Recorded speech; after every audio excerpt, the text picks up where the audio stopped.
सूरज निज़ाम शमसी के मरकज़ में वाक़या सितारा है। जी हाँ, सूरज एक दरमियाने साइज़ का सितारा है।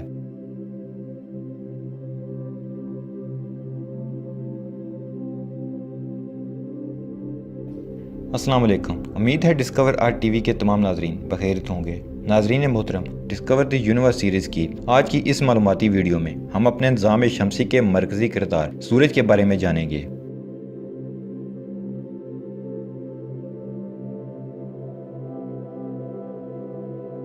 सूरज निज़ाम शमसी का अहम हिस्सा है क्योंकि निज़ाम शमसी सूरज की वजह से वजूद में आया और उसी की वजह से कायम है, और जब सूरज अपनी उम्र पूरी कर लेगा तो उसकी मौत के साथ निज़ाम शमसी भी ख़त्म हो जाएगा, जैसे कि साइंस भी हमें बताती है और अल्लाह ने कुरान में भी इंसान को क़यामत के दिन का बताया है। अगर खुदा की ज़ात तक पहुँचना है, अपने ईमान को और मजबूत बनाना है, तो हमें ज़ाहिर कुदरत का बगौर जायज़ा लेकर समझना होगा ताकि इंसानियत की खिदमत भी हो और अल्लाह की हिकमत का अदराक भी कि इस अजीम ज़ात ने किस तरह इस कायनात को बनाया। सूरज निज़ाम शमसी के मरकज़ में वाक़या सितारा है। ज़मीन, दीगर सियारे, सियारचे और दूसरे अजसाम सूरज ही के गिर्द गर्दिश करते हैं। सूरज के हुजम निज़ाम शमसी की कुल कैमियत का तकरीबन 99.86% है। सूरज का ज़मीन से औसत फासला तकरीबन 14,95,98,000 किलोमीटर है और उसकी रोशनी को ज़मीन तक पहुंचने में 8 मिनट 19 सेकंड लगते हैं। ताहम ये फासला साल भर यकसा नहीं रहता। 3 जनवरी को ये फासला सबसे कम तकरीबन 14,71,00,000 किलोमीटर और 4 जुलाई को सबसे ज्यादा तकरीबन 15,21,00,000 किलोमीटर होता है। धूप की शक्ल में सूरज से आने वाली तवानाई ज़ियाई तालीफ के जरिए ज़मीन पर तमाम हयात को खुराक फराहम करती है और ज़मीन पर मौसमों की तश्कील का बायस बनती है।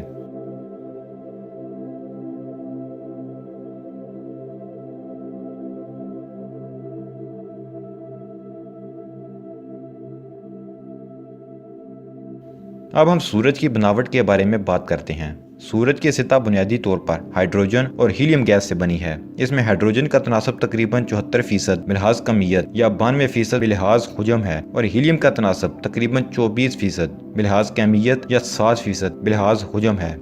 इसके अलावा दूसरे अनासर जैसे लोहा, निकल, oxygen, silicon, sulphur, magnesium, carbon, neon, calcium और क्रोमियम मामूली मकदार में मौजूद हैं।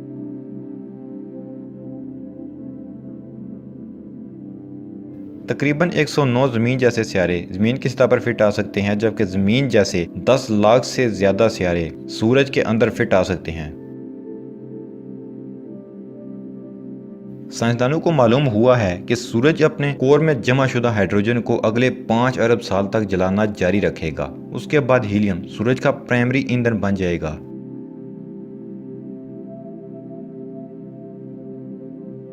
जमीन पर किसी 150 पाउंड वजनी शख्स का वजन सूरज पर 4.200 पाउंड होगा, क्योंकि सूरज की कश शक्ल जमीन से 28 गुना ज्यादा है।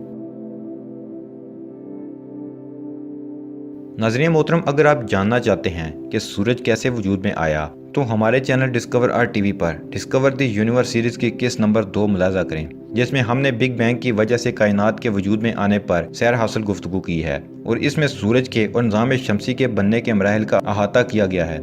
नाजरीन की सहूलत के लिए लिंक डिस्क्रिप्शन में दे दिया गया है। स्टेलर क्लासिफिकेशन में सूरज का दर्जा G2 है। G2V का मतलब है कि इसकी सतह का दर्जा हरारत तकरीबन 5780 केल्विन है। सूरज का रंग सफ़ेद है जो बालाई फिजा में रोशनी के इंतशार के बायस ज़मीन से अक्सर जर्दी माइल नजर आता है। ये रोशनी के कुछ तूल मौजों को मनहा करने वाला असर है, जिसके तहत रोशनी में से छोटी तूल मौजें, जिनमें नीली और बनफशी रोशनी शामिल हैं, निकल जाती हैं। बाकी मानदा तूल मौजें इंसानी आँख को जर्दी माइल दिखाई देती हैं। आसमान का नीला रंग इसी अलग होने वाली नीली रोशनी के बायस है। सूरज निकलते या डूबते वक्त जब सूरज आसमान पर नीचा होता है तो रोशनी को हम तक पहुंचने के लिए और भी ज्यादा हवा में से गुजरना पड़ता है, जिसके बायस ये असर और ज्यादा शदीद हो जाता है और सूरज हमें नारंगी और कभी सुर्ख तक नजर आता है। सूरज के तह में सादा और ताइन शुदा धातुओं की लकीरें पाई जाती हैं। इसके अलावा हीलियम और हाइड्रोजन की कमजोर लकीरें भी मौजूद हैं, जो कि इस बात की निशानदेही करता है कि सितारों की अक्सरियत की तरह सूरज भी एक मैन सीक्वेंस सितारा है। ये सितारे अपनी ज़्यादातर तवानाई हाइड्रोजन के फ्यूजन से पैदा करते हैं, जिससे हीलियम के मरकज़े पैदा होते हैं।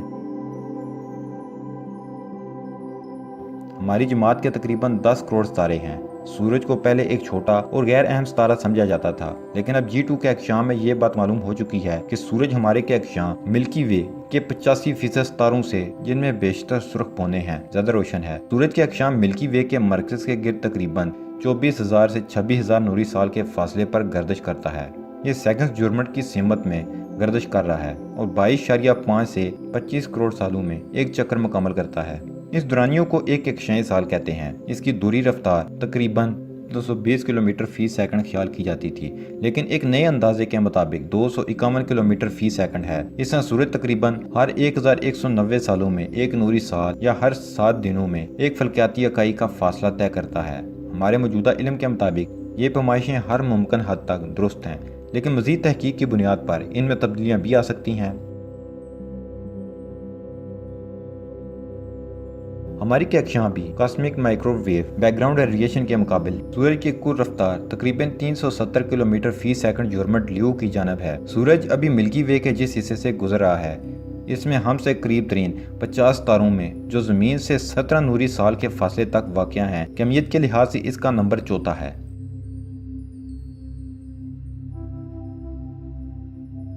साइंसदानों का कहना है कि दुनिया को सूरज की सतह पर गैर मामूली सुकून या ठहराव का सामना है, या आसान अल्फाज में यूँ समझ लीजिए कि सूरज अभी सो रहा है। साइंसदानों के लिए यह सूरत हाल इंतहाई हैरान कुन है और वो जानने की कोशिश में है कि सूरज पर आने वाले शमसी तूफानों में कमी की दुनिया पर क्या असरात मरतब होंगे। माजी के तजर्बात से जाहिर होता है कि जब कभी भी सूरज पर शमसी तूफान आना बंद या कम हो जाते थे तो दुनिया सर्दी की लपेट में आ जाती थी, जिसे आइस एज कहते हैं। इस मरतबा सूरज की सतह पर शमसी तूफानों में कमी का जमीन की सतह या ग्लोबल वार्मिंग पर क्या असर होगा, इसका भी जायजा लिया जा रहा है। साइंसी नामानिगार रेबिका मोरल ने अपनी एक रिपोर्ट में कहा कि शुमाली रोशनियां दुनिया और सूरज के दरमियान इंतहाई करीबी तल्लुक की या दहानी कराती रहती हैं। सूरज की शुआएं, या जिन्हें सोलर विंड्स भी कहा जाता है, जब जमीन के इर्द गिर्द के माहौल से टकराती हैं तो शुमाली रोशनियां बनती हैं। लेकिन खदशा है कि जल्द ही ये दिलकश और हैरत अंगेज मनाजर नजर आना बंद हो जाएंगे। ये सब कुछ सूरज की सतह पर आने वाले तगय्युरात की वजह से हो रहा है और उसकी सतह पर शमसी तूफान तेजी से थम रहे हैं।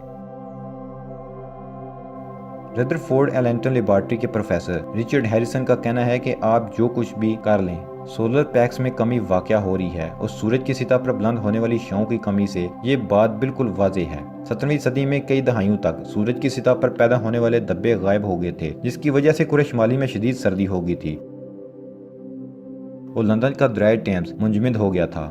रेबिका मोरल के मुताबिक सतरहियों की इस दौर की पेंटिंग से पता चलता है कि मुंजमद दरिया टेम्स पर सरमाई बाजार लगा करते थे।